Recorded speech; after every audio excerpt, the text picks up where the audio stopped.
مسیح یسوع میں آپ سب کو سلام. اس وقت without time wasting, I would like to continue. میں جب اپنے اس کلمہ پہ آؤں گا. چھٹا کلمہ ہم سب جانتے ہیں, دو لفظ ہیں, بہت مختصر, بہت سمپل, تمام ہوا. یوحنا اس کے 19 باب اس کی 30 آیت میں ہم اس کو دیکھتے ہیں. It is finished. یسوع مسیح کا یہ کلمہ صرف الفاظ نہیں تھے. بظاہر انسان ہم اس کو سوچتے ہیں یا ہمارے ذہنوں میں یہ سوچ آتی ہے کہ بہت تکلیف میں تھا, وہ بہت درد برداشت کر رہا تھا, اس وقت وہ بہت بری حالت میں تھا. تو اس تکلیف کو جب وہ نہیں سہ سکا اور جب اس کا اختتام ہونے کو تھا تو اس نے شاید اس کانسیپٹ کو ہم لے کے مائنڈ میں سوچتے ہیں کہ اس نے بولا کہ تمام ہو. بظاہر یہ مقصد ہے, لیکن اگر ہم اس پر غور کریں تو وہ بہت زیادہ ڈیٹیل ہے. لیکن جب ہمارے خداوند یسوع مسیح نے یہ لفظ اپنی زبان سے کہے کہ تمام ہوا, تو ان الفاظ کا جو مقصد ہے وہ ہمارے سب گناہ, ہماری خطائیں, ان سب کو سمیٹ کر اور باپ کی طرف سے جو اس کو کام اس کے سپرد کیے گئے تھے, جب اس نے یہ ضروری سمجھا کہ میں نے ان سب کو پورا کر لیا ہے, تب اس نے اپنے باپ سے یہ کہا کہ تمام ہوا اور اپنی جان اس کو دی. اسی طرح چھٹے کلمہ بھی یہ الفاظ تمام ہوا خداوند یسوع مسیح کے اس کام کی طرف اشارہ کرتے ہیں جو کہ وہ اس دنیا میں آنے سے پہلے اپنے ساتھ لے کر آیا. یہ مقاصد کی کام وہ لے کر آیا تھا. پرانے عہد نامہ میں جیسس کرائسٹ کی پیدائش سے لے کے, اس کی خدمت سے لے کے اس کی موت تک کے پورے سفر کو پہلے سے اس کی پیشن گوئی کر دی گئی تھی کہ وہ پیدا ہوگا, وہ اس کی منادی کا سارا سفر اور اس کی صلیبی موت تک کا پورا سفر ہم بائبل میں دیکھتے ہیں. اس کے علاوہ خداوند کی طرف سے یہ ضروری تھا کہ انسان, ہم انسان ہیں, ہماری نہ کوئی اوقات ہے اور نہ انسان اس لائق ہے کہ وہ خود اپنے گناہ کا کفارہ دے. جب خدا باپ نے یہ دیکھا تو اس نے یہ ضروری سمجھا کہ کوئی ایسا ذریعہ ہونا چاہیے جو ہمارے گناہوں کے کفارہ کا باعث کرے. اس لیے اس نے کسی انسان کو نہیں چنا کیونکہ انسان میں تو اتنی برداشت نہیں. اس نے اپنے بیٹے کو چنا, اس نے اپنے بیٹے کو چنا اور اس کو قربان ہونے کے لیے, ہمارے لیے, ہم گناہ گاروں کے لیے اس نے اپنے بیٹے کو قربان ہونے کے لیے بھیجا, تاکہ ہم یہ جان سکیں کہ بے شک انسان نے گناہ کیا اور خدا سے بے وفائی کی. وہ ہم انسان, آدم اور حوا نے خداوند کے حکم کو رد کیا, گناہ کیا اور ہم خدا سے دور ہوئے. خدا سے ہمارے ساتھ ایک دوری قائم ہو گئی. لیکن خدا ہمارے ساتھ ناراض نہیں تھا, وہ ہمارے ساتھ ہرگز ناراض نہیں تھا. جب خداوند نے اپنے بیٹے کو بھیجا, اس کے بیٹے نے بھی انسانوں میں آ کر, انسانوں میں رہ کر, ان کا برا سلوک سہ کے, دکھ سہ کے بھی ہمیشہ یہی بات کہی, ایک دوسرے سے پیار کر. جیسے کہ بردر نے بولا, کوئی ایک کان میں تماچا مارے, دوسرا اس کی آگے کر دو. جس کے پاس کرتا نہیں ہے تو آواز دو ہے, تم ایک اس کو دے دو. اسی طرح خداوند نے اپنی پوری زندگی میں لوگوں کو یہی درس دیا. اس کے علاوہ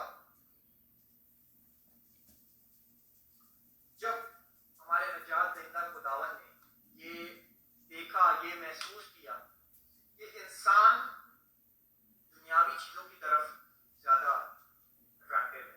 ہم آج بھی اتنے سال گزرنے کے بعد بھی ہم چرچ بھی جاتے ہیں, ہم عبادت بھی کرتے ہیں, ہم گیت بھی گاتے ہیں, ہم دعائیں بھی کرتے ہیں. پھر بھی اگر آپ تھوڑی سی ایک آزمائش آپ پر آ جائے تو آپ کہتے ہیں مجھے تو خدا نے یہ کر دیا, میں تو دعا کرتا ہوں, میں تو روزے بھی رکھتا ہوں, میں تو دہیے کی بھی دیتا ہوں, یہ میرے ساتھ کیا ہوگا. ہم فوراً سے آزمائش میں پڑ جاتے ہیں. اس کلمے میں جب ہم دیکھتے ہیں, خاص طور پر جب ہمارے کامل نجات دہندہ نے ان پیشن گوئیوں کی تکمیل کی, تو وہ جانتا تھا اور وہ اپنے شاگردوں کو بتا بھی چکا تھا کہ یہ سب میرے ساتھ ہوگا. تمام ہوا کا مطلب, میں چاہوں گا کہ آپ ایک دفعہ یوحنا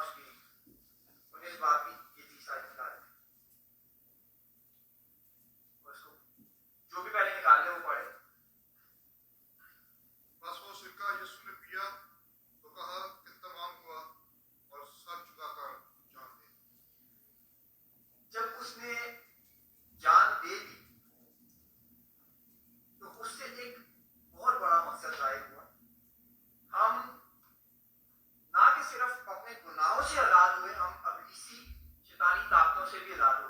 اس نے ہمیں ایک موقع دیا کہ ہم اس پچھلی گناہ آلودہ زندگی کو چھوڑ کر نئے طریقے سے آگے بڑھیں, ایک نئی شروعات کریں. لیکن انسان ہوتے ہوئے ہم آج بھی کلام سن کر بھی, چرچ جا کر بھی وہی غلطیاں رپیٹ کرتے ہیں. کلام کی باتیں بھی کرتے ہیں اور خدا کے کلام کو شیئر بھی کرتے ہیں, لیکن آن دا ادر ہینڈ ہم کنٹینیوسلی اپنی وہ چیزیں جو ہے وہ کنٹینیو رکھتے ہیں جو کہ خدا کو ناخوش کرتی ہیں. اور ہم جانتے ہیں, پھر ہم گناہ کرتے ہیں, پھر ہم معافی بھی مانگتے ہیں.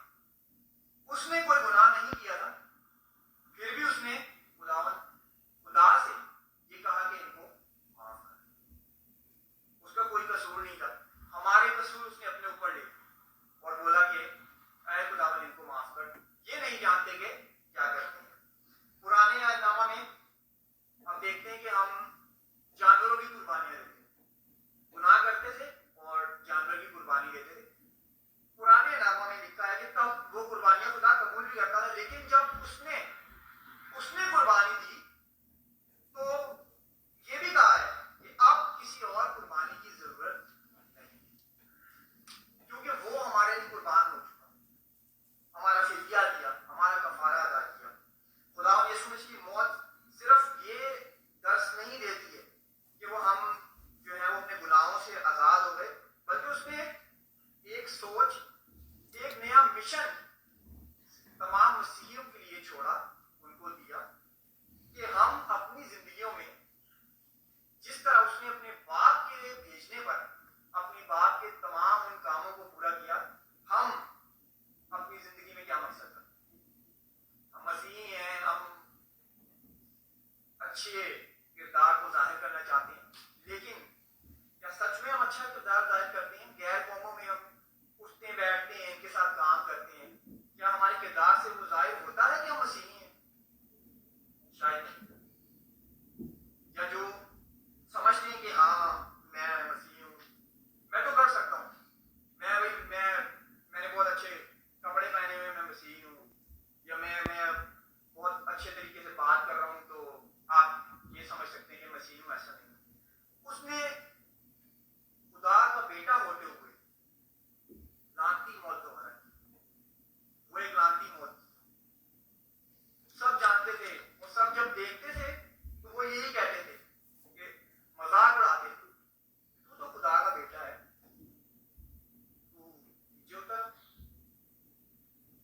اس میں کسی جگہ پہ یہ نہیں لکھا کہ مرد یا عورت یا بچے, وہ جو بھی لوگ وہاں پہ موجود تھے اس کا مذاق اڑاتے تھے, لیکن اس نے سب کو دیکھتے ہوئے بھی, اپنی آنکھوں کے سامنے بھی اس نے سب کو دیکھتے ہوئے یہی بات کہی کہ ان کو معاف کر, یہ نہیں جانتے کیا.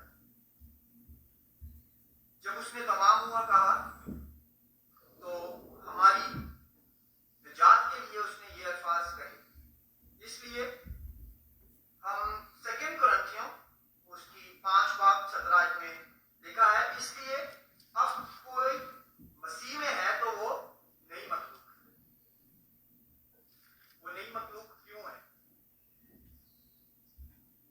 کیوں ہے وہ نئی مخلوق؟ کیونکہ اس نے اپنی جو قربانی دی تھی اس کے بعد اس کو ہم سے ایک نئی شروعات کی کہ اب ان کے پرانے گناہوں کو میں نے اپنے اوپر لے کر موت دوبارہ کریں, اب یہ ایک نئی شروعات کریں گے. لیکن ہم نے آج بھی اسی روایت کو برقرار رکھا ہوا ہے جو ہمیشہ سے